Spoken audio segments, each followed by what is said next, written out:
What's going on, Second State Outdoors? Welcome back to our second video of our hunter education series here. So today's video, again, I apologize, a little hard to see with the glare and everything. But the title of the video is How to Hunt Cold Fronts, Weather, and Wind. So I was going to make 3 separate videos, but this video might be a little longer. I'm just going to hit on all these topics and what I personally think about them, and hopefully they can help translate to success in the woods. So number one, we have cold fronts. Cold fronts are probably, as you should know and probably do know, cold fronts are your best friend, especially in archery season. Cold fronts are amazing times to hunt, especially when they're hit at the right time. What I mean by the right time, I mean obviously the rut, maybe the pre-rut a little bit, depending on where you are in the world.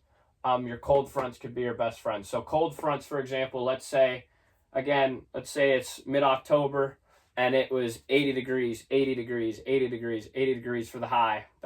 So not too hot, and then all of a sudden it's 60 degrees for the high. Or all of a sudden it's 50 degrees for the high, and the low at night's maybe 30. So all those deer now, when they feel that front, man, cold fronts are awesome to hunt before they come in, and they're awesome to hunt during, obviously, and they're awesome to hunt after. Because a lot of those times, especially when you get into that time of the year, those deer are going to be kind of dormant in their rut activity. You know, they might be making a scrape, might be rubbing, stuff like that. That cold front comes in and all of a sudden it might flip the switch for them, might turn them on. They're going to become more active. They might hit 6 scrapes besides hitting 1 scrape. They might be moving around looking for does. It might start the whole chain of reactions. So when a cold front comes and it's that right time of the year, you got to be ready to be in the woods because, like I said, a switch can flip like this. Cold fronts are awesome, and it doesn't even have to be a dramatic cold front. Let's say it's going from, you have highs of 90, and then all of a sudden you have a high of 75, 80. And just that little temperature difference, I think, in some parts can make a huge difference. Like I said, it could just, the deer are going to start feeding more, they're going to start moving around more, stuff like that. I love the first really cold day. It usually happens here in PA now in November. And I love some of the very first cold mornings where, let's say it was a 50, and all of a sudden it's like 32. Those are some of my favorite mornings. See a lot of deer activity. I personally enjoy hunting in the cold. It's awesome. So moving on to our second point, kind of ties in. We have weather and temperature. So I'm going to touch on temperature here. So like I said, it's the same thing like I was stating above with cold fronts. You got to watch your temperatures. Again, it depends if you're hunting archery, rifle, muzzleloader, etc. Temperatures are always going to play a big role in that. Obviously, you can't help the weather. No one can control the weather. So at the end of the day, you just got to watch your temperatures, hit those cold fronts, like I said. I know a lot of people, and obviously you've seen a lot of people on YouTube that kill their number one. They're huge bucks that they're shooting during when a cold front comes in. You always hear people on the Outdoor Channel talk about cold fronts and how, successful they are when those cold fronts come in. But weather, obviously if the weather's real bad, lightning, thunder, a tornado, God forbid, but the deer aren't really going to move. They're going to be bedded down. I touched in my last video about rain a little bit, so how you can play with the rain and use the rain in your advantage and when to gauge when you should go out, when you shouldn't go out. It's a fine line. But snow, I want to touch on snow here. So in Pennsylvania here, we don't get a lot of snow anymore, unfortunately. But let's say, for example, it snows 2 inches. What I've noticed, too, is deer love marginal snow. What I mean by that is like 3 inches and less. I notice they move around a lot more. I don't know if they begin to panic, but they begin to search for food a lot more. It puts a lot of stress. Weather puts stress on the deer. And in essence, then they're burning more calories maybe to keep warm, or maybe they don't know where their next meal is coming from, so they begin to stress out. So that's how the deer stress a little bit, and that's maybe how you can use that in your advantage if you think about that a little bit. Okay, where's the food? Where's the deer? Where do you think they're bedding? Stuff like that. And then temperatures, like I said, if it's a real, let's say it's 30s, late January, all of a sudden it drops to single digits. Those deer are going to be super duper stressed. They're going to be moving a lot more because they got to stay warm. They need to consume more because their body needs more to keep up their body heat, shivering, etc., stuff like that.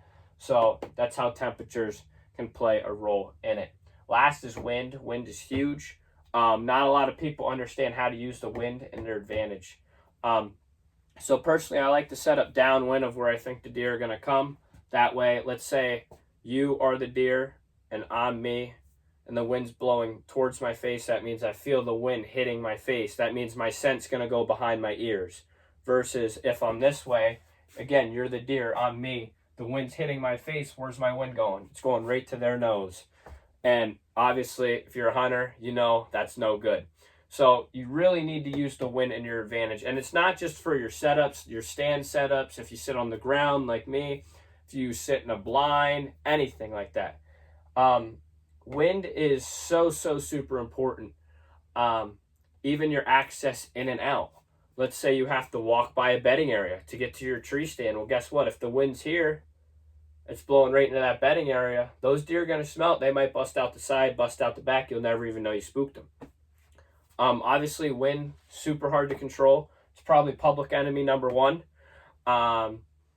Some days, it's super windy. And it's that time of the year, so you just got to get in the woods. Now, I know people who've had success when it's 20-mile-an-hour winds. The deer move for some reason. Personally, with my experience here in PA, when it's super windy for whatever reason, I personally don't see many deer. I don't know if they go. I don't know where they go. It's like they disappear for the day. So that's something I'm still working on. But I know a lot of people who have killed beautiful deer and monster bucks when it's super windy out. And it all depends. Again, if it's the time of the year, again, if the stars align, like I've been saying, then that's a great thing to have. Going back to wind too, you can use wind at your advantage, kind of like you can use rain in your advantage. Let's say it's super crunchy and you need to get into a stand, maybe only move when the wind blows. Kind of cover up your sound a little bit. Obviously, you just got to be super careful with your scent. Make sure you spray down, do whatever you got to do to keep your scent to a minimum. Obviously, 100% of the time you get close enough to a deer, they're going to know you're human. That's just the reality of the situation. But another key aspect here on wind that I want to touch on is that sometimes you're not going to be able to control wind. Maybe in your stand, let's say you're sitting here, again, you're the deer, I'm me, wind's hitting me like this, and all of a sudden, right before dark, guess what? Switches around, it goes right back towards you. There's nothing you can do. So you just got to be cautious of your wind's going to be switching. Sometimes your wind swirls in certain spots, even if your wind's going this way all day. Well, guess what? You might get in your spot and it might be doing one of these, might be doing barrels. So you don't know at the end of the day. You just got to kind of know your land, know your stand, know your wind, how the wind reacts in different scenarios, and it might lead to success. If you know how to play the wind right, I think without a doubt you will have success in the woods, because again, that's where you hear a lot of people getting blown out. I can't tell you how many times I've got blown out by doe or fawns just because the wind swirls last minute and there's just nothing you can do. It's out of your control. And once you understand that, you'll be a lot more happier in the woods. I can tell you that much. Because I remember spraying down, doing everything right. Access is good. I'm in my stand, on the ground, whatever it is. And then the wind swirls when you have a fawn that 5 yards in front of you and they're just looking at you. Then they start blowing and they blow for 20 minutes and your hunt's over, your night's over. So that's kind of, if you can use these three things, they should and will lead to success in the woods. Thanks for watching, guys. Have a good one.